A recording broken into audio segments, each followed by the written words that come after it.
শহীদ জিয়া পরিষদের প্রধান উপদেষ্টা হিসেবে আজকের এই দোয়া মাহফিল থেকে ভবিষ্যতে এই শহীদ জিয়া পরিষদ কোথায় দেখতেছেন, আসলে এর অবস্থানটা কোথায় দেখতেছেন?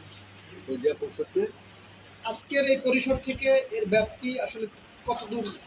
শহীদ জিয়া পরিষদের আমার যেটা পর্যবেক্ষণ, এই শহীদ জিয়া পরিষদ আমাদেরকে কিন্তু আমাদের লেভেলের মধ্যে বিভিন্ন জায়গায় উপদেষ্টা হন, এটা বলে।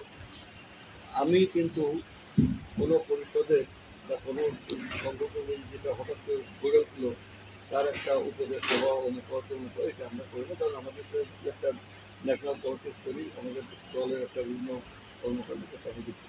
আমি গভীরভাবে লক্ষ্য করে দেখেছি যে এই শহীদ জিয়া পরিষদের যে যারা নেতা কর্মী তারা অত্যন্ত অত্যন্ত ভালো, তাদের তাদের মন মানসিকতা হচ্ছে দেশের জন্য, জনগণের জন্য, এবং বিএনপি এবং শহীদ জিয়া এবং বিএনপির নীতি আদর্শের সাথে তারা একেবারে একই।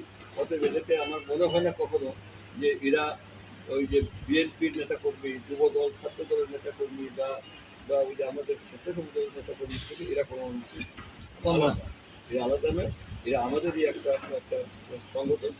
এখন এই সংগঠনের হয়তো রাজনৈতিকভাবে সেটাকে স্বীকার করে নিয়ে আসলে স্বীকার তো একদিকে হয়ে গেছে।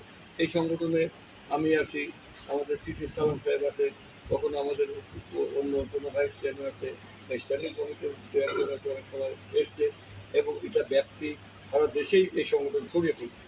সারা দেশে সমস্ত প্রায় প্রত্যেক অধিকাংশ জেলার ঘটনা হলো অধিকাংশ জেলাতে জেলা সংগঠন আছে, কোনো কোনো জায়গায় থানা সংগঠন, 54টা জেলা জেলা সংগঠন আছে, চারটিখানি কথা না। অর্থাৎ 54টা জায়গা তো আমাদের অনেক বড় অঙ্গ সংগঠন, 54টা জেলায় তো দেখা যাচ্ছে সংগঠন গড়ে ওঠে না। কিন্তু এরা গড়ে তুলছে, এরা অক্লান্ত পরিশ্রম করছে নিঃস্বার্থ মতো। এরা বিএনপির কাছে কোনো টাকা পয়সা চায় না, এরা কোনো চাঁদাবাজি করে না, এরা নিজেরা নিজেদের টাকা খরচ করে এই যে যারা মুক্তি পাগল মানুষ তারা এখানে এসে তারা এই সংগঠনের আছে, এবং আমি বুঝে সুঝেই এই সংগঠনের সাথে আমি যুক্ত হয়েছি, এবং আমি ভালোবাসি, এবং আমার পরামর্শ, আমার যে রাজনৈতিক অভিজ্ঞতার আলোকে যে কথাবার্তাগুলো সে আমি এটাই আমি মনে করি যে এদের মধ্যে সম্ভাবনা আছে।